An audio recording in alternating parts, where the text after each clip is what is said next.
সিদ্দিক ছোটবেলা থেকেই খুব শান্ত স্বভাবের ছেলে। গ্রামের মাদ্রাসায় পড়াশোনা করে ইসলামী শিক্ষার পাশাপাশি প্রকৃতির প্রতি তার অগাধ ভালোবাসা। প্রতিদিন ক্লাস শেষে সে মাদ্রাসার পেছনের বাগানে গিয়ে বসে থাকত, পাখিদের ডাক শুনত, আর মাঝে মাঝে দূরের জঙ্গলের দিকে তাকিয়ে ভাবত, ওই সবুজের ভেতর কত অজানা জীবন লুকিয়ে আছে।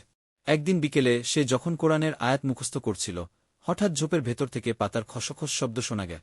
প্রথমে ভয় পেলেও কৌতূহল সামলাতে না পেরে এগিয়ে গেল। দেখে এক ছোট্ট হরিণ শুয়ে আছে, চোখে আতঙ্ক আর গায়ে কাঁপুনি। সিদ্দিক বুঝতে পারল হয়তো কোনো বাঘ বা শেয়াল ওকে ধাওয়া করেছিল। সে ধীরে ধীরে হরিণের দিকে হাত বাড়িয়ে বলল, ভয় পেও না, আমি তোমার বন্ধু। হরিণটি থমকে সিদ্দিকের দিকে তাকিয়ে থাকল, যেন তার কথার অর্থ বুঝতে চেষ্টা করছে। সিদ্দিক জানত হরিণ খুব সহজে মানুষের কাছে আসে না, তাই সে ধীরে ধীরে তার গায়ের মাটি ও শুকনো পাতা সরিয়ে দিল। কিছুক্ষণ পর হরিণ একটু শান্ত হল, কিন্তু দৌড়াল না। সিদ্দিক খুশি হয়ে মাদ্রাসার পাশের পুকুর থেকে এক কলসি পানি এনে হরিণকে খেতে দিল। হরিণ একটু একটু করে পানি খেল এবং তারপর সিদ্দিকের দিকে কৃতজ্ঞ চোখে তাকা। পরের কয়েকদিন ধরে হরিণটি প্রায়ই আসতে লাগ। সিদ্দিক মাদ্রাসা থেকে ফিরে এলে বাগানের নির্দিষ্ট জায়গায় গিয়ে বসত, আর হরিণটি দূর থেকে এসে লুকিয়ে থাকা। ধীরে ধীরে হরিণের ভয় কেটে গেল। সে সিদ্দিকের কাছ থেকে ফলমূল খেতে শুরু কর। একদিন মাদ্রাসার শিক্ষক ঘটনাটি দেখে ফেললে। তিনি সিদ্দিককে বললেন, আল্লাহর সৃষ্টি নিয়ে এভাবে মমতা দেখানো খুবই ভালো, তবে মনে রেখো বনের প্রাণীকে তার স্বাভাবিক পরিবেশেই থাকতে দেওয়া উচিত। সিদ্দিক বুঝতে পারল শিক্ষকের কথা ঠিক। এরপর একদিন হরিণটিকে নিজ হাতে জঙ্গলের দিকে পাঠিয়ে দিল সিদ্দিক। তার মনে একটু কষ্ট হলেও সে জানত হরিণের প্রকৃত স্থান বনে। কিন্তু অবাক করার মতো ঘটনা ঘটল পরদিন সকালে। সিদ্দিক যখন নামাজের জন্য অজু করতে যাচ্ছিল, তখন দূর থেকে হরিণটিকে দেখতে পেল। সে জঙ্গলের কিনারে দাঁড়িয়ে সিদ্দিকের দিকে তাকিয়েছিল, যেন তাকে বিদায় জানাতে এসেছে। সিদ্দিক হাত তুলে দোয়া করল, আল্লাহ, তুমি এই প্রাণীটাকে হেফাজত করো। হরিণটি একবার ঘাড় ঘুরিয়ে তাকিয়ে জঙ্গলের গভীরে হারিয়ে গেল। সেদিন থেকে সিদ্দিক আর কখনো হরিণটিকে দেখেনি, কিন্তু তার মনে একটা শান্তি ছিল, কারণ সে বুঝতে পেরেছিল প্রকৃতির সব প্রাণীকে ভালোবাসা মানে তাদের স্বাধীনতা রক্ষা করা। বিসমিল্লাহির রহমানির রহিম। সুপ্রিয় দর্শক শ্রোতা, আসসালামু আলাইকুম। ঐতিহ্যবাহী পাবনা জেলার দারুল আমান ট্রাস্টে 2011 সালে 2 দিনব্যাপী তাফসিরুল কুরআন মাহফিল অনুষ্ঠিত হয়।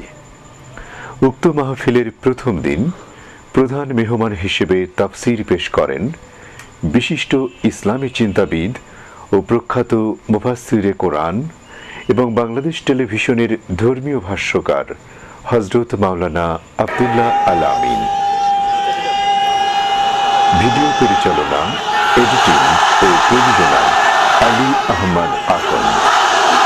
পরিবেশনায় তাহজিব সেন্টার রাজশাহী।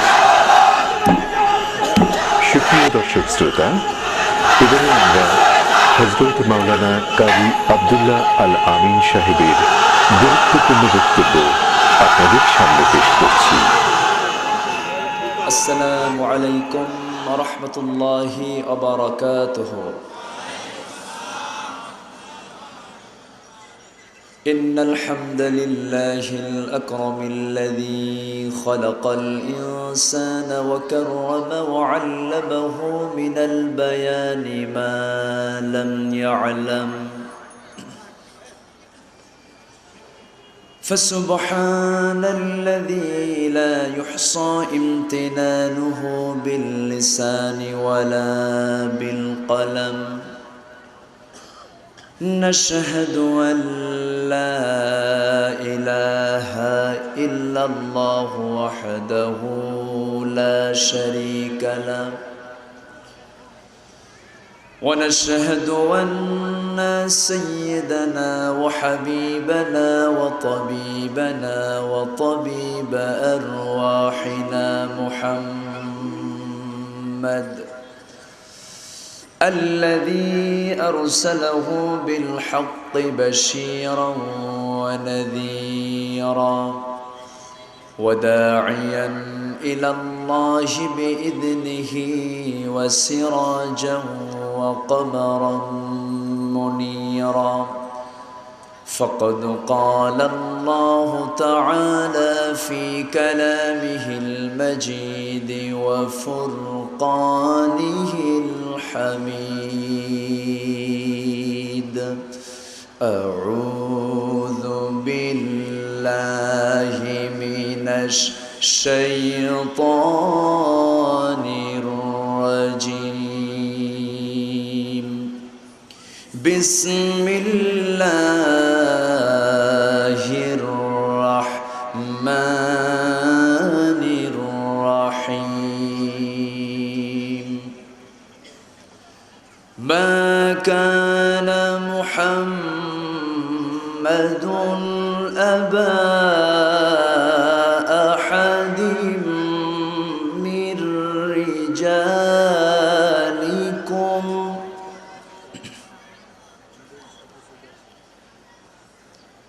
ما كان محمد أبا أحد من رجالكم ولكن رسول الله